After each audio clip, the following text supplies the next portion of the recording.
우리는 가끔 기도를 어떻게 드리면 될까에 대한 고민을 하곤 합니다.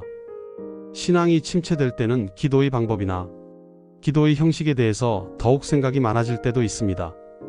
기도의 방식이 틀려서 신앙이 깊어지지 않는 것은 아닐까라는 생각을 하기도 합니다. 일반적으로 부흥회에서 소리치고 부르짖는 기도를 하고 나면 속이 시원해지는 느낌이 들 때가 있습니다. 그러나 그것도 잠시 느끼는 생각과 느낌일 뿐 삶의 메인 고민과 염려가 다시 마음 한가운데로 밀려오기도 합니다. 기도가 안 될 때는 소리지져 외쳐야 할지 아니면 가만히 교회 예배당에 조용히 앉아라도 있어야 할지를 고민을 하기도 합니다. 우리는 어떻게 기도를 해야 신앙의 깊이를 더할 수 있을까요? 미국의 목사이자 작가인 마크 베터스는 우리의 가장 강력한 기도는 하나님의 약속에 링크되어 있다고 말합니다. 이것은 우리의 기도가 성경에 적혀 있는 성경 구절들로 기도를 할 때 강력해진다는 것입니다. 성경은 무려 3,000개 이상의 약속으로 이루어진 책입니다. 성경을 읽을 때 하루에 읽어야 하는 분량에 얽매여 아무 생각 없이 성경을 읽지 말고 구절 하나하나로 기도를 해야 합니다. 기도를 할 때 우리는 몇 가지 방법을 활용하여 기도를 할 수 있습니다.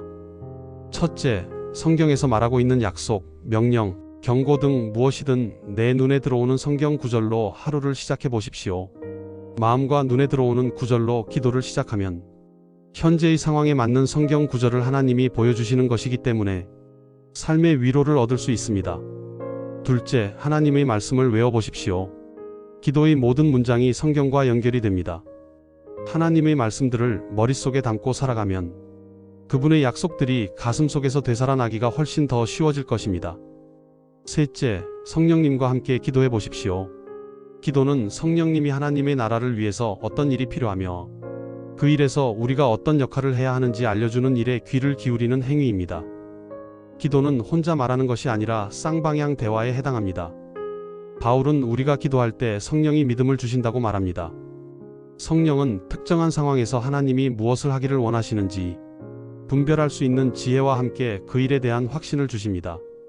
우리가 기도할 때 성경 말씀을 활용하는 것은 단지 형식적인 이유가 아닙니다. 성경은 하나님의 약속과 진리가 기록된 책이며 성령의 영감으로 쓰여진 말씀입니다. 따라서 성경 말씀으로 기도한다는 것은 하나님의 뜻과 계획에 동의하며 그분의 약속을 붙들고 간구하는 행위입니다.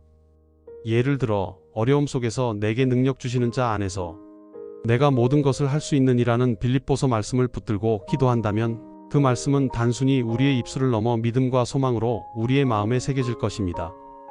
그러니 우리가 기도할 때 먼저 말씀을 읽고 묵상하며 그 속에서 나를 위한 하나님의 메시지를 찾아보는 습관을 가져야 합니다.